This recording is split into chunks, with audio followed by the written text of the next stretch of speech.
નવનાથ મિત્રો, હું હિરણ નદીના કાંઠે આવેલા શીતળામાનું મંદિર અને સૂર્ય મંદિર બેના દર્શન કરાવી. સૂર્ય મંદિર છે એ ધીમે સ્થાપિત કરેલું છે મંદિર છે.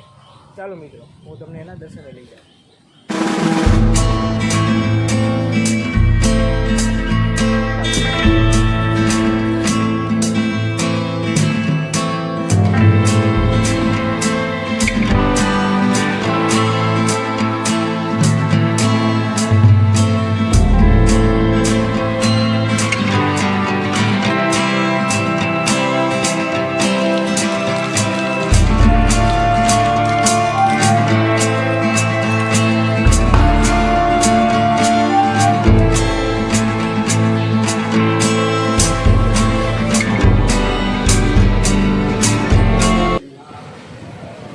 જો મિત્રો, આ છે શીતળા માતાજી. આ શીતળા માતાજીની મૂર્તિ ખાલી આ માથાનો જ ભાગ છે, ધડનો ભાગ છે કાલાવાડમાં છે. તમને શરીરમાં કંઈ પણ જાતની ખંજવાળ આવતી હોય તો તમે અહીંયા મીઠાની માનતા કરો, મીઠું અહીંયા તમે ધરી જવાનું એટલે તમને ખંજવાળ આવતી શરીરમાંથી બંધ થઈ જાય. માતાજીનો વાહન ગધેડું છે અને સાવેણી છે. હથિયાર છે એ સાવેણી છે. મિત્રો, હમણાં જે ગાય માતામાં જે રોગ આવ્યો હતો લંપી નામનો, એ રોગ અહીંથી ભભૂતિ લઈ જાઓ તો એ રોગ પણ મટી જતો હતો.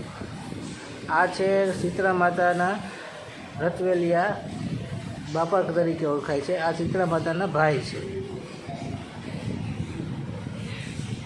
અને બીજા ભાઈના તમને હું દર્શન કરાવું. શીતળા માતાને બે ભાઈઓ હતા, એક રતવેલિયા દાદા અને બીજા ધાસિયા દાદા હતા. આ જે છે એ કાલાવડમાં આવેલી મૂર્તિની ફોટો છે.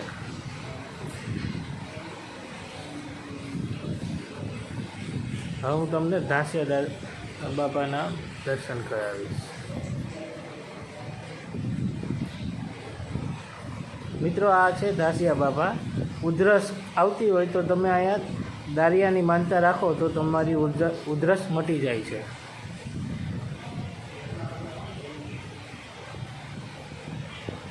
એ બાજુમાં આવેલું છે અંબેમાનું મંદિર.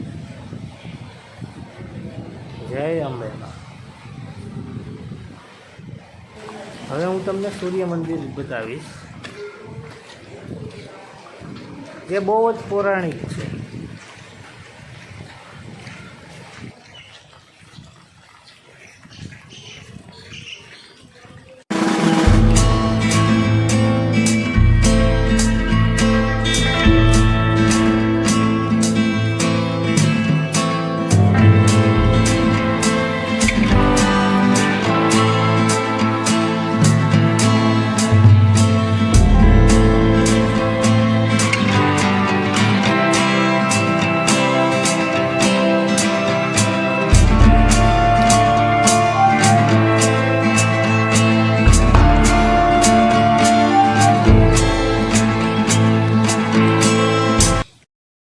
આ છે સૂર્ય મંદિર.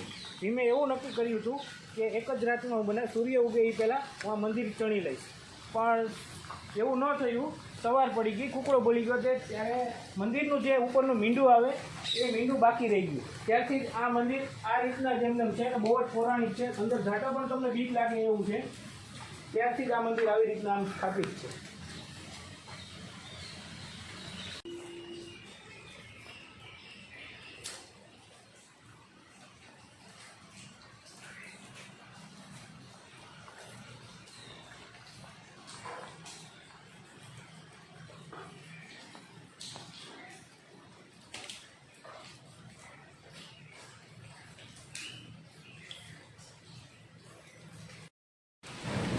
પુરાતત્વ વિભાગવાળા પણ આ મંદિરનું સર્ચ કરી ગયા છે.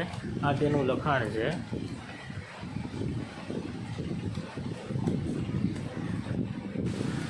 આ મંદિરના હું તમને અવશેષો બતાવીશ. જે આ મંદિરમાંથી અમુક પથ્થરો ત્યાં ખંડિત થઈ ગયેલા છે. આ એ અવશેષો છે. એમાં બધું આખું અલગ જ કંઈક કોતરકામ કરેલું છે. જુઓ મિત્રો,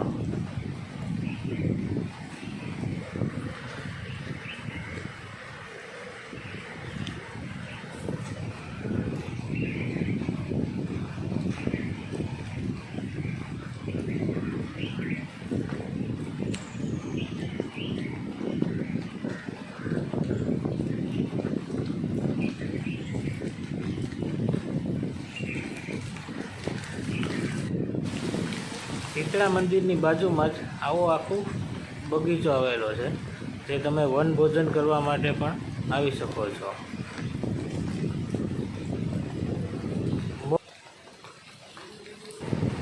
શીતળા માતાજીના મંદિરની સામે જ હિરણ નદી જાય છે,